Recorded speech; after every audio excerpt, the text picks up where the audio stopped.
realmente malévolos. Quieren ser la especie dominante del planeta y nos destruirán a todos para poder lograrlo. ¡Nos destruirán a todos! ¡Nos destruirán a todos! ¡Nos destruirán a todos! ¡Nos destruirán a todos! ¡Nos destruirán a todos! ¡Nos destruirán a todos! ¡Nos destruirán a todos! ¡Nos destruirán a todos! ¡Nos destruirán a todos! ¡Nos destruirán a todos! ¡Nos destruirán a todos! Yo quiero el pollo. ¡Nos destruirán a todos! ¡Nos destruirán a todos! ¡Nos destruirán a todos! ¡Nos destruirán a todos! ¡Nos destruirán a todos! ¡Nos destruirán a todos! ¡Nos destruirán a todos! Muy bien, ya llegamos.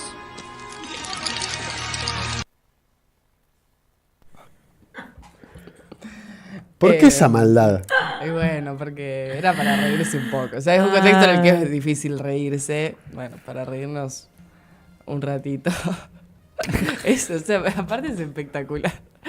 Es muy representativo de esta época. De nosotros, más que Pero- nada, creo que sí, más sí. que de la época. Sí, sí. Nico ayer en el loco estaba así, tipo, literalmente nos van a matar. Ay, Dios querido. Yo estaba viendo, tratando de actualizar el panorama para hacer el mejor programa hoy. Bien, perfecto.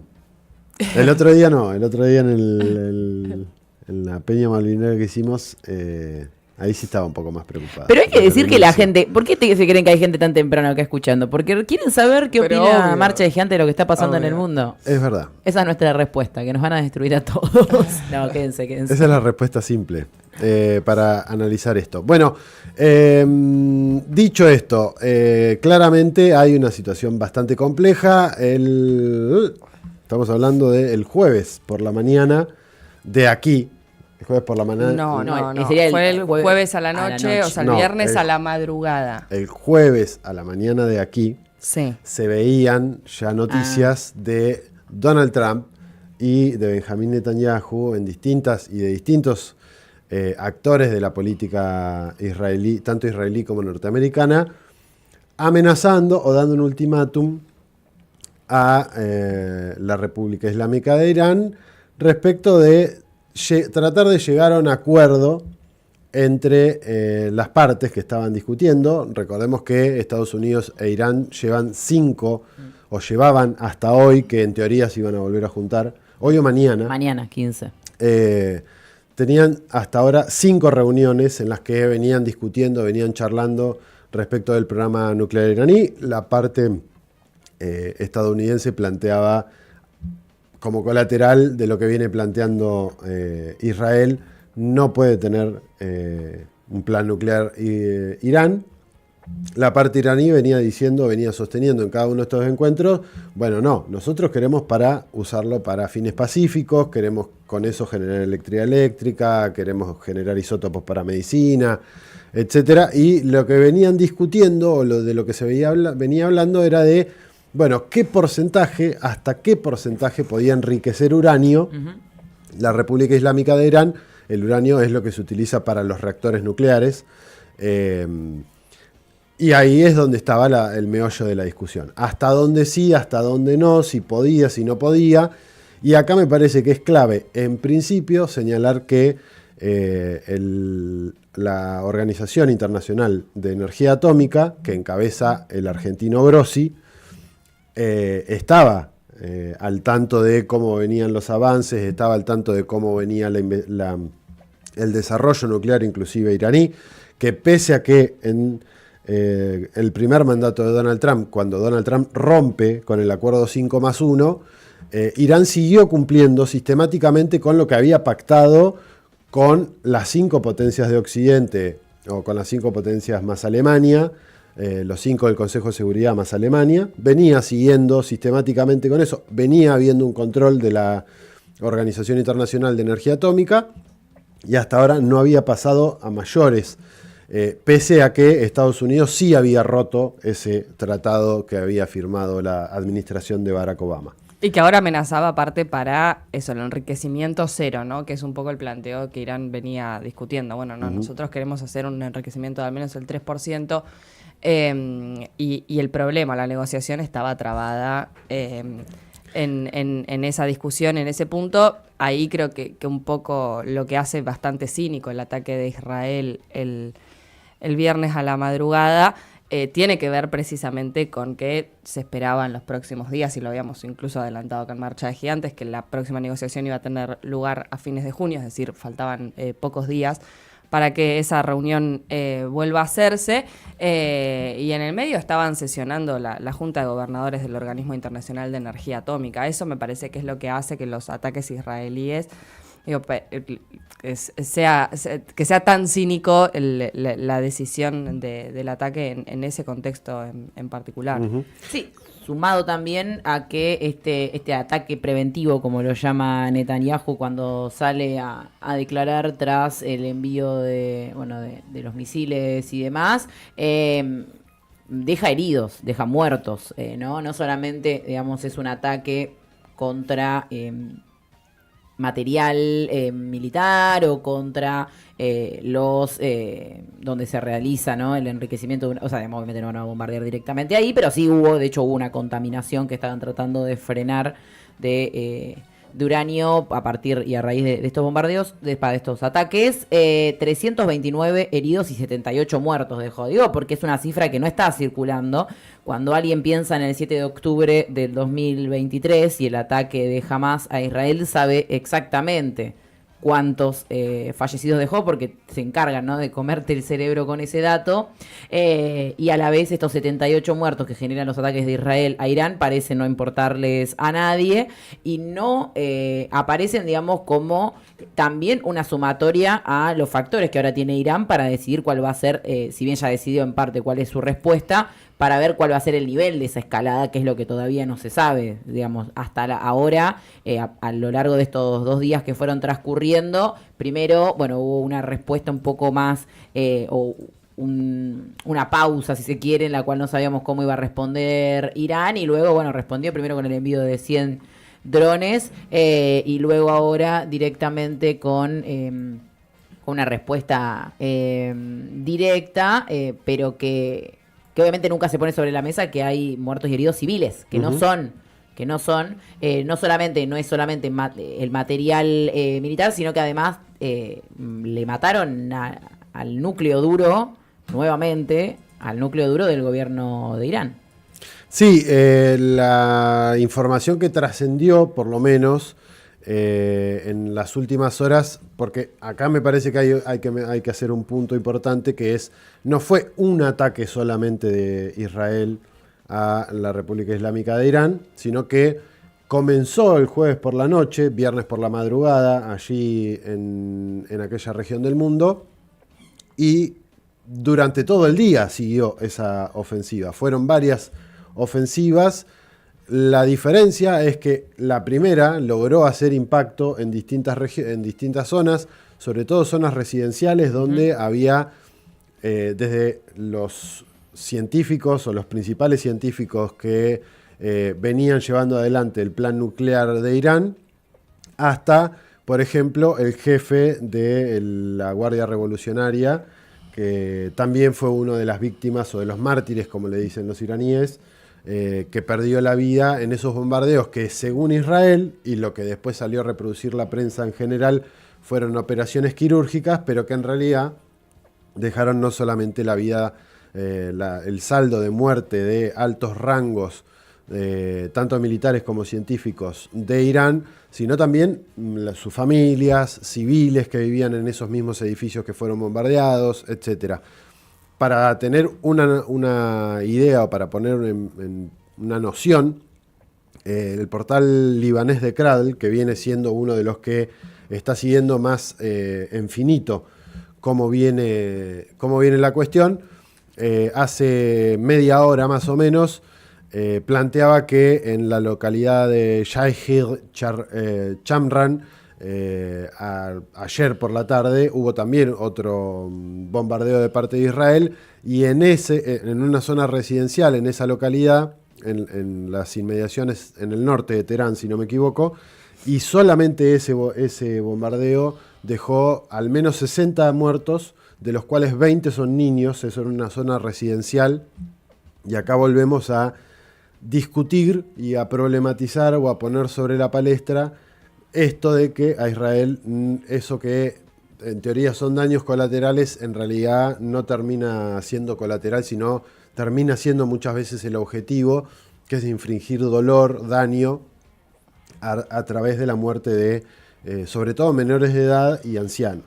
Sí, en relación a esto, Milei estuvo ayer en España y dijo algo, está bueno traerlo porque me parece que es literalmente al revés. Milei dijo, acá hay un problema adicional que es que tenés vecinos que te quieren matar. O sea, porque Israel acepta que existan otros países, pero Irán no acepta que exista Israel. Eso dijo, o sea, pero uno... y haciendo una lectura ¿Quién atacó a quién? Es muy... Claro, o sea, ¿quién atacó a quién? No solo quién atacó a quién, digamos, o sea, sino que dice, tenés vecinos que te quieren matar. O sea, acá Israel hace mierda al Líbano, Israel hace mierda a Siria. Bueno, todavía no se pudieron cargar Yemen, pero es Israel todo el tiempo atacando sistemáticamente a sus vecinos y aparte eso, intentando una limpieza étnica en muchos de esos sitios, lo cual también me parece que pone sobre la mesa que el papel de victimización ya pasó un poco de moda y el único que parece tampoco no entenderlo es Javier Milei, digo que no estuvo abrazado al muro de los lamentos. En un rato vamos a repasar también la gira del presidente argentino por aquellos lares, pero un poco también para que dimensionemos cuál es el discurso que encima reproducen también muchos de los medios aquí en la República Argentina. Me parece que acá hay algo que está utilizado adrede, en esto de no es que nadie se enteró, sino que se utiliza adrede en la construcción narrativa de la victimización de Israel, desde lo que fue la Guerra de los 6 días, en 1967, si no me equivoco, en junio, de hecho, del 67, donde, por ejemplo, las Repúblicas Árabe Unidas, Siria, Jordania, Irak y hasta ahí Arabia Saudí y el Líbano participaron en una guerra contra Israel. De ese hecho, me parece, que en términos históricos es el que involucró a la mayor cantidad de países en una conflagración directa con Israel, me parece que de ese hecho es de lo que se agarra la narrativa para de ahí en adelante decir todos los países vecinos me odian, me quieren hacer extinguir, por eso los combato y hago ataques preventivos, así le llamaron a lo que pasó el jueves por la noche, hora de aquí, un ataque preventivo contra Irán porque ya tenía, en teoría, enriquecimiento de uranio a más del 60%, que dicho sea de paso, para tener una bomba tiene que ser de más del 90%, por lo cual tampoco era que estaban cerca de tener una bomba, más allá de que además existe una fatua que prohíbe que Irán tenga armas nucleares. Una fatua es como una ley religiosa. Sí, no, y además que existen leyes internacionales, aunque parece a veces que nos olvidamos, y claramente el ataque de Israel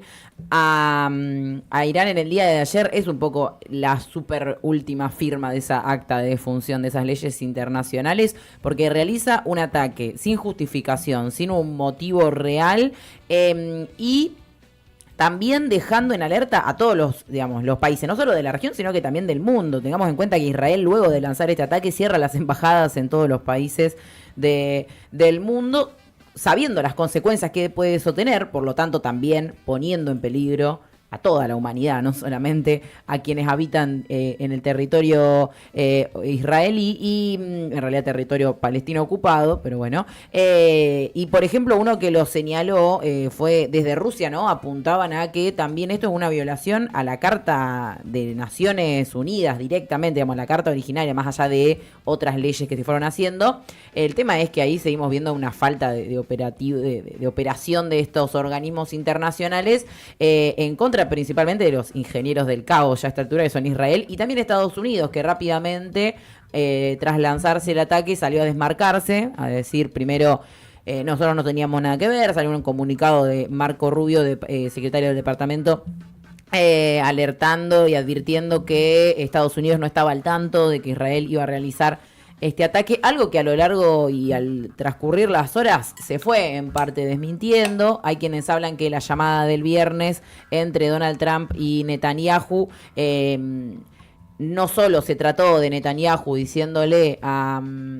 Trump diciéndole a Netanyahu que tiene que ponerle un cese al fuego al conflicto, sino que además estaban también, digamos, al conflicto y a la escalada de tensiones con Irán, sino que directamente Netanyahu puso al tanto de este ataque que iba a haber y que los servicios de inteligencia de estos países, incluido también el del Reino Unido, estaban al tanto de que este ataque iba a suceder.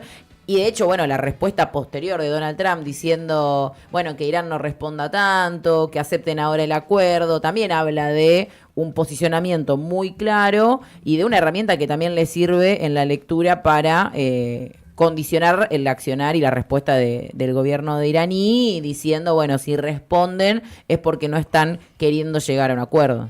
Sí, digo, en este sentido me parece que, bueno, era muy raro, digo, después del posteo de Marco Rubio, imaginar que en ese posteo no había algo de cinismo también, sobre todo porque el ataque a Irán creo que quizás de los más uno de los países más beneficiados seguramente de la posibilidad de debilitar a Irán es Estados Unidos. Parecía muy raro pensar que Donald Trump no estaba involucrado en la... No sé si en la decisión, pero sí en todo lo que eso trajo aparejado. Y al respecto de esto hay una nota en Misión Verdad que es incluso anterior al ataque israelí del jueves, que se llama, ya les digo, el Triángulo Geoestratégico China, Rusia, Irán.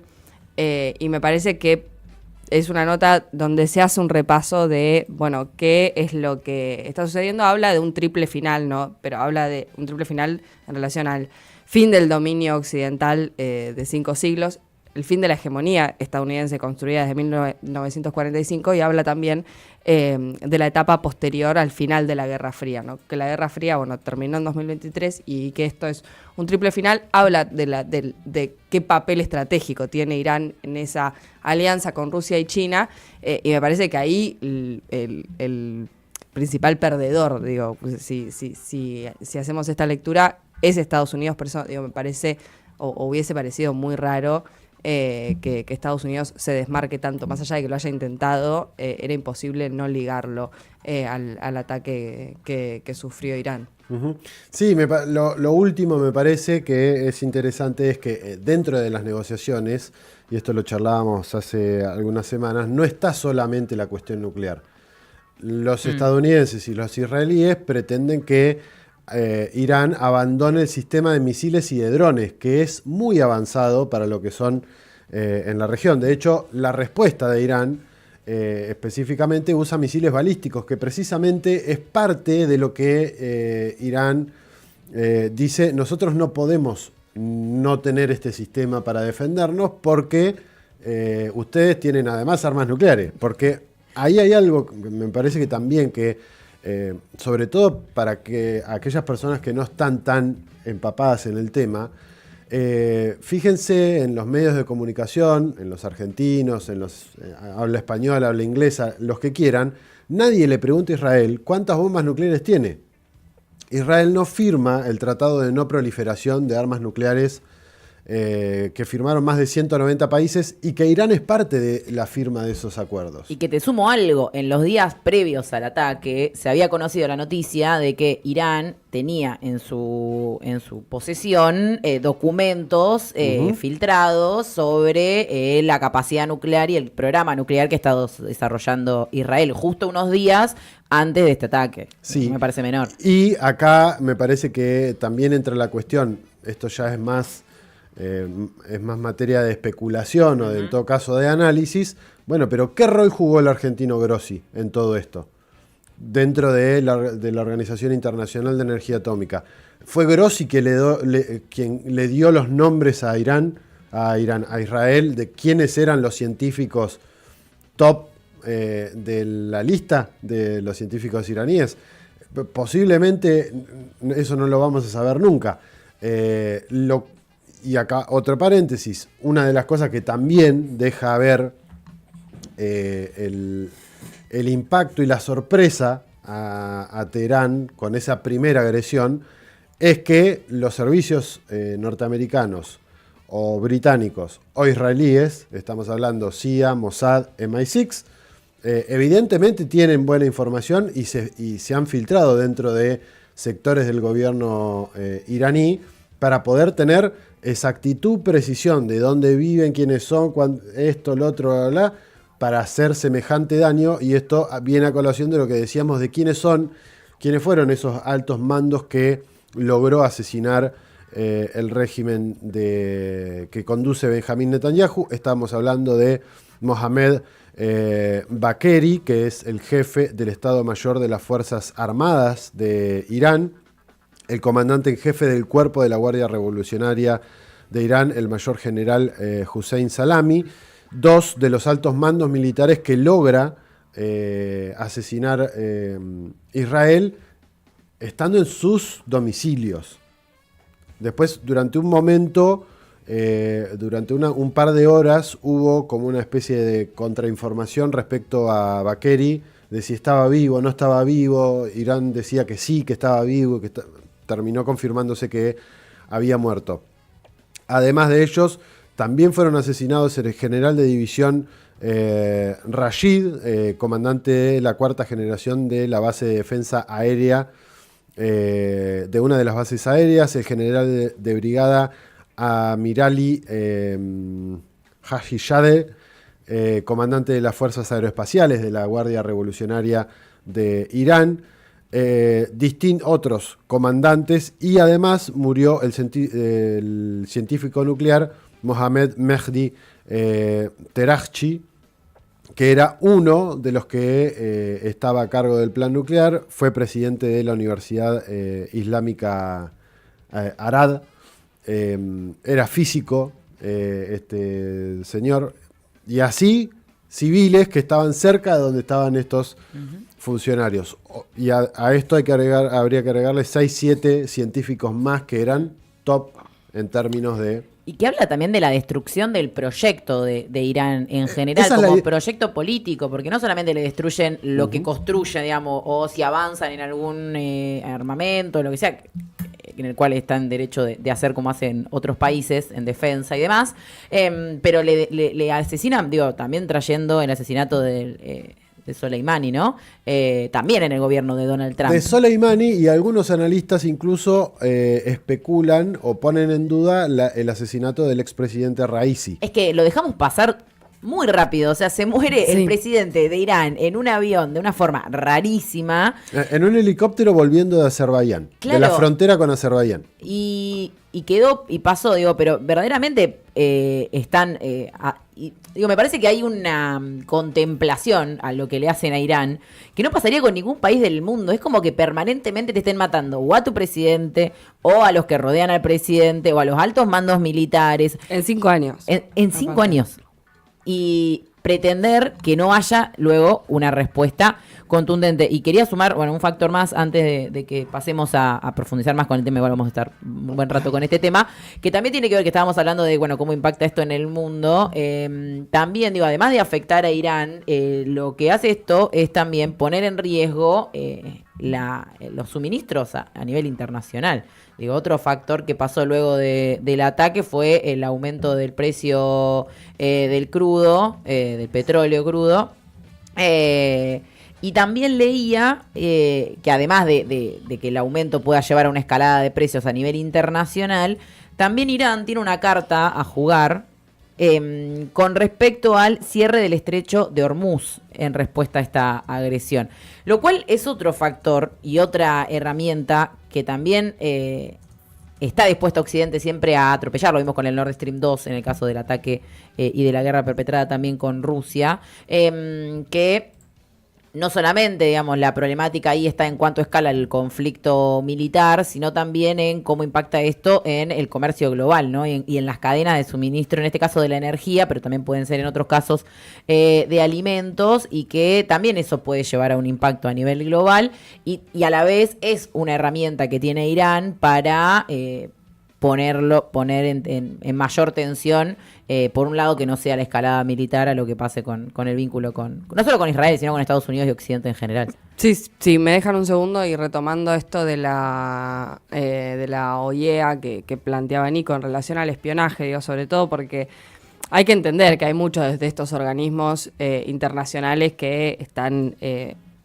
a manos, o sea, digo, son herramientas de chantaje a manos de las potencias occidentales hoy por hoy, sin ir más lejos, y digo, me parece que acá hay un patrón que no es para nada revelador, digo, no es nuevo y que tiene que ver con, por ejemplo, las inspecciones que hizo la OIEA en la central nuclear de Zaporozhye, que está bajo control ruso, porque coincidieron esas inspecciones, por ejemplo, con los ataques más sofisticados de Kiev contra Rusia.